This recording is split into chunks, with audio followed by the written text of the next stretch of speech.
कुंडलिनी जागरण ऊर्जा का प्रवाह जब मूलाधार में सुप्त शक्ति देवी कुब्जिका जागती है तो क्या यह केवल गर्म महसूस होती है या ठंडी गर्म अनुभूतियों के रूप में भी प्रकट हो सकती है।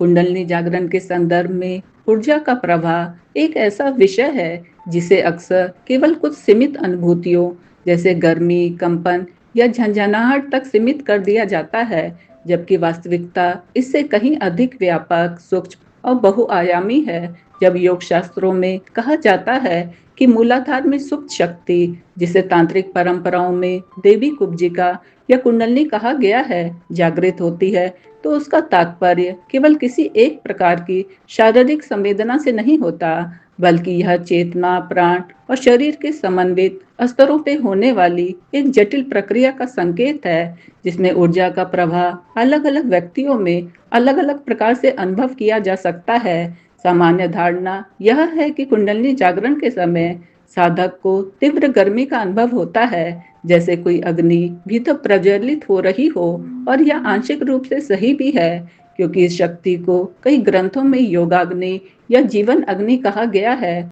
परंतु यदि इसे केवल गर्मी तक सीमित कर दिया जाए तो यह अधूरी समझ होगी, क्योंकि अनेक साधकों के अनुभव बताते हैं कि यह ऊर्जा कई बार शीतलता, शीतल तरंगों या ठंडी गर्म के मिश्रित प्रवाह के रूप में भी प्रकट हो सकती है। इसे समझने के लिए हमें शरीर में प्रवाहित होने वाली प्राण शक्ति और नाड़ियों के संतुलन को समझना होगा। योग के अनुसार हमारे शरीर में तीन प्रमुख नाड़ियां मानी गई हैं: इड़ा, पिंगला और सुषुम्ना। इड़ा को चंद्र स्वर या शीतल ऊर्जा का प्रतिनिधि माना जाता है, पिंगला को सूर्य स्वर या उष्ण ऊर्जा का, और सुषुम्ना को दोनों के संतुलन का मार्ग। जब कुंडलिनी जागरण की प्रक्रिया प्रारंभ होती है तो यह ऊर्जा उन नाड़ियों के माध्यम से ऊपर उठती है, और इस दौरान साधक को कभी गर्मी, कभी ठंडक और कभी दोनों का अद्भुत संतुलन अनुभव हो सकता है।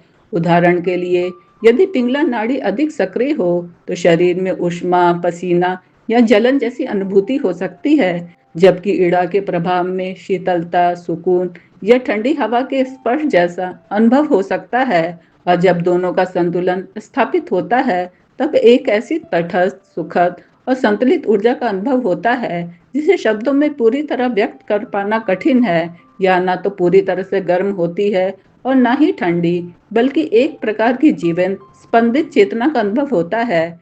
इसीलिए अनुभवी साधक कहते हैं कि कुंडलिनी की पहचान केवल किसी एक संवेदना से नहीं की जा सकती, बल्कि उसके साथ होने वाले समग्र परिवर्तन, शारीरिक, मानसिक और भावनात्मक को भी ध्यान में रखना आवश्यक है। कई बार साधक को रीढ़ के आधार से ऊपर की ओर जाती हुई हल्की सी गर्म धारा का अनुभव होता है, तो कभी उसी मार्ग में शीतल लहरें भी महसूस होती हैं, जैसे किसी ने भीतर से ठंडी हवा प्रवाहित कर दी हो। कुछ लोग इसे विद्युत प्रवाह के समान बताते हैं, ना तो केवल गर्म, ना केवल ठंडा, बल्कि एक गतिशील, जीवंत स्पंदन। यहाँ यह भी समझना महत्वपूर्ण है कि शरीर की संवेदनाएं केवल ऊर्जा के एक पहलू को दर्शाती हैं, जबकि कुंडलिनी का वास्तविक कार्य चेतना के स्तर पे होता है। वह मन, बुद्धि और भावनाओं को भी प्रभावित करती है।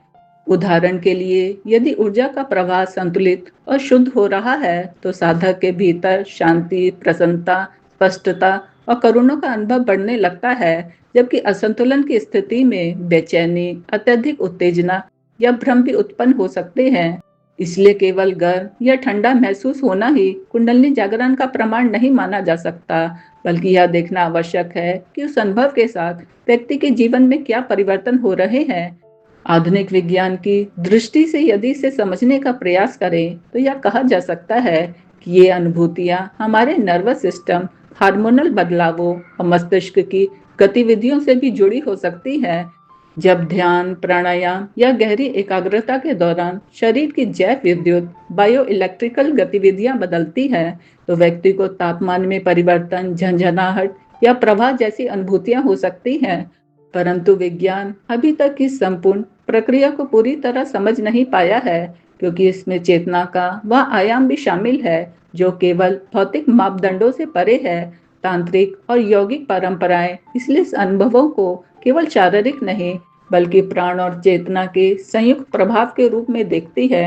देवी कुब्जिका का प्रतीक भी इसी रहस्य को दर्शाता है। वह शक्ति जो कुंडली मारकर बैठी है, अर्थात संभावनाओं से भरी है, और जब वह जागती है वह सीधी होकर ऊपर की ओर गतिमान होती है, जिससे ऊर्जा का प्रवाह प्रारंभ होता है। इस जागरण के दौरान ताप, शीतलता, कंपन, प्रकाश, ध्वनि या भावनात्मक उतार चढ़ाव, जो सभी अनुभव अलग अलग स्तरों पे प्रकट हो सकते हैं, और इनमें से कोई भी एक अनुभव सार्वभौमिक यह अनिवार्य नहीं है। इसलिए साधक के लिए यह अधिक महत्वपूर्ण है कि वह इन अनुभूतियों के प्रति आसक्त ना हो, बल्कि उन्हें एक स्वाभाविक प्रक्रिया के रूप में स्वीकार करे और अपने अभ्यास को संतुलित रखे। यदि केवल अनुभवों के पीछे भागा जाए तो साधना का उद्देश्य भटक सकता है। इसलिए वास्तविक लक्ष्य चेतना का विस्तार और आत्मबोध है, न कि केवल संवेदनाओं का संग्रह। साथ ही यह भी ध्यान रखना चाहिए कि कभी कभी साधारण शारीरिक या मानसिक प्रक्रियाएं भी कुंडलनी जैसी प्रतीत हो सकती हैं। इसलिए विवेक और संतुलन अत्यंत आवश्यक है। एक अनुभवी गुरु या मार्गदर्शक का होना इस संदर्भ में अत्यंत सहायक होता है, क्योंकि वह साधक को यह समझने में मदद करता है कि कौन सा अनुभव साधना का स्वाभाविक हिस्सा है और कहाँ सावधानी बरतने की आवश्यकता है। अंततः निष्कर्ष रूप में यह कहा जा सकता है कि कुंडलनी जागरण के समय ऊर्जा का प्रवाह केवल गर्मी तक सीमित नहीं होता, बल्कि यह ठंडी, गर्म या दोनों के मिश्रित रूप में, यहाँ तक कि एक तटस्थ सूक्ष्म स्पंदन के रूप में भी अनुभव किया जा सकता है। और यह विविधता ही इस प्रक्रिया की गहराई और जटिलता को दर्शाती है। इसीलिए सही दृष्टिकोण यह है कि हम इन अनुभूतियों को समझें, पर उनसे बंधे नहीं, और अपने ध्यान को उस आंतरिक परिवर्तन पर केंद्रित रखें जिस ऊर्जा के जागरण का वास्तविक उद्देश्य है, अर्थात स्वयं को जानना, संतुलित करना और अंततः उस चेतना से जुड़ना जो सभी अनुभवों का आधार है। यह समझना और भी आवश्यक हो जाता है कि ऊर्जा के इस प्रवाह में जो गर्म और ठंडा अनुभव बताया जाता है, वह केवल संवेदनात्मक भाषा है। अर्थात शरीर और मन जिस प्रकार किसी सूक्ष्म परिवर्तन को समझ पाते हैं, उसी के अनुरूप उसे नाम दे देते हैं, पर वास्तव में कुंडलनी की अनुभूति इससे अधिक सूक्ष्म और शब्दातीत होती है। कई साधकों के अनुभवों में यह पाया गया है कि प्रारंभ में जो ऊष्मा या शीतलता का अनुभव होता है, वह धीरे धीरे एक ऐसे संतुलन स्पंदन में बदल जाता है जिसमें ताप का कोई स्पष्ट भेद नहीं रहता, बल्कि केवल एक जीवन, जागृत और सजग उपस्थिति का अनुभव होता है। मानो भीतर कोई शक्ति निरंतर गतिशील हो, परंतु पूरी तरह संतुलित है। इस अवस्था को कुछ परंपराओं में समत्व या तटस्थ प्राण प्रवाह कहा गया है, जहां ईड़ा और पिंगला का संतुलन स्थापित होकर सुषुम्ना मार्ग सक्रिय होने लगता है। जब सुषुम्ना सक्रिय होती है, तब ऊर्जा का प्रवाह अधिक सूक्ष्म, शांत और स्थिर हो जाता है, और साधक के अनुभव भी भारी उत्तेजना से हटकर आंतरिक गहराई की ओर जाने लगते हैं। इस अवस्था में कभी कभी ऐसा प्रतीत होता है कि श्वास बहुत हल्की हो गई है, शरीर अत्यंत हल्का या शून्य सा लग सकता है, और मन में विचारों की गति स्वतः धीमी हो जाती है। यह सब संकेत है कि ऊर्जा अब केवल स्थूल स्तर पे नहीं, बल्कि सूक्ष्म चेतना में कार्य कर रही है। यहाँ यह भी ध्यान देने योग्य है कि ऊर्जा का प्रवाह हमेशा सीधी रेखा में या एक दिशा में नहीं चलता, बल्कि कई बहवा तरंगों, धड़कनों या चक्राकार गतियों के रूप में अनुभव होता है। जैसे समुद्र की लहरें आती जाती है, उसी प्रकार ऊर्जा भी ऊपर नीचे या भीतर बाहर गतिमान होती रहती है। यही कारण है कि कभी साधक को रीढ़ के ऊपर चढ़ती हुई गर्मी महसूस होती है, तो कभी उस स्थान पर शीतलता या कंपन का अनुभव होता है। यह विरोधाभास नहीं, बल्कि संतुलन की प्रक्रिया का ही हिस्सा है। यदि इसे और सरल ढंग से समझें तो कहा जा सकता है कि शरीर एक प्रकार का ऊर्जा तंत्र है जिसमें विभिन्न धाराएं प्रवाहित हो रही हैं, और कुंडलनी जागरण के समय ये धाराएं पुनर्गठित या रीऑर्गेनाइज होने लगती हैं, जिससे नए नए अनुभव उत्पन्न होते हैं। इस पुनर्गठन की प्रक्रिया में कभी कभी पुरानी रुकावटें या ब्लॉकेजेस भी सामने आते हैं, जैसे किसी स्थान पर भारीपन, दर्द या असहजता का अनुभव होना, जो यह संकेत देता है कि वहाँ ऊर्जा का प्रवाह पहले अवरुद्ध था और अब वह खुलने की प्रक्रिया में है। ऐसे में गर्मी का अनुभव उस अवरोध को हटाने वाली सक्रिय ऊर्जा का प्रतीक हो सकता है, जबकि शीतलता उस संतुलन और शांति का संकेत हो सकती है। जो अवरोध हटने के बाद आती है। इस प्रकार गर्म और ठंडा दोनों ही अनुभव अपने अपने स्थान पर अर्थपूर्ण और साधना की प्रक्रिया के विभिन्न चरणों को दर्शाते हैं। आगे बढ़ते हुए यहाँ यह भी समझना आवश्यक है कि ऊर्जा का प्रवाह केवल शारीरिक अनुभूतियों तक सीमित नहीं रहता, बल्कि यह भावनात्मक और मानसिक स्तर पर भी प्रकट होता है। कभी अचानक अत्यधिक उत्साह, प्रेम या करुणा का अनुभव होना, तो कभी बिना किसी स्पष्ट कारण के उदासी या आंतरिक शुद्धिकरण की भावना आना। यह सब उसी ऊर्जा के विभिन्न आयाम हो सकते हैं।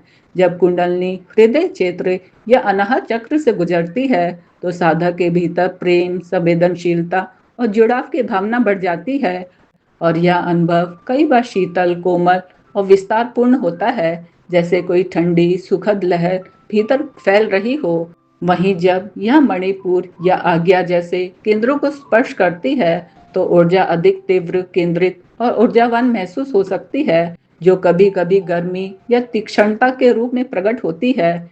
इस प्रकार अलग अलग चक्रों पर ऊर्जा का अनुभव अलग अलग प्रकार का हो सकता है, और यही कारण है कि किसी एक अनुभव को सार्वभौमिक मान लेना उचित नहीं है। यहाँ यह भी महत्वपूर्ण है कि साधक इन अनुभवों को लेकर भयभीत ना हो और ना ही अत्यधिक उत्साहित होकर उसमें उलझ जाए, क्योंकि दोनों ही स्थितियां संतुलन को बिगाड़ सकती है। सही दृष्टिकोण यह है कि इन सभी अनुभूतियों को एक साक्षी की तरह देखा जाए, ना उन्हें दबाया जाए, ना उनके पीछे भागा जाए, बल्कि उन्हें समझते हुए साधना को नियमित और संतुलित रखा जाए। यदि अनुभव बहुत तीव्र हो या असंतुलन का आभास हो, तो साधना को हल्का करना, श्वास पर ध्यान देना और सामान्य जीवन की गतिविधियों में संतुलन बनाए रखना सहायक हो सकता है। पारंपरिक रूप से यह भी कहा जा सकता है कि कुंडलनी जागरण का मार्ग संयम, धैर्य और विवेक का मार्ग है, न कि जल्दीबाजी या अति उत्साह का। अंततः जब साधक इस प्रक्रिया के साथ सामंजस्य स्थापित कर लेता है, तब वह यह समझने लगता है कि गर्मी, ठंडक, कंपन, प्रकाश ये सभी केवल बाहरी संकेत है, और वास्तविक अनुभव उस आंतरिक जागृति का है, जिसमें व्यक्ति स्वयं को एक व्यापक जीवन चेतना के रूप में अनुभव करने लगता है। इस अवस्था में ऊर्जा का प्रश्न भी गौण हो जाता है, क्योंकि साधक स्वयं ही इस ऊर्जा का अनुभव बन जाता है। ना वह केवल उसे महसूस कर रहा होता है, न उसे नियंत्रित करने का प्रयास कर रहा होता है, बल्कि वह उसी के साथ एकाकार हो रहा होता है। यही कुंडलनी महाशक्ति के रहस्य का गूढ़तम पक्ष है कि वह हमें अनुभवों से आगे ले जाकर उस स्थिति में स्थापित करती है, जहां अनुभव करने वाला, अनुभव और अनुभूति तीनों के बीच का भेद धीरे धीरे विलीन होने लगता है। और तब यह प्रश्न कि ऊर्जा गर्म है या ठंडी अपने आप ही अप्रासंगिक हो जाता है, क्योंकि साधक उस स्थिति में पहुंच चुका होता है जहां केवल शुद्ध चेतना का प्रवाह शेष रह जाता है।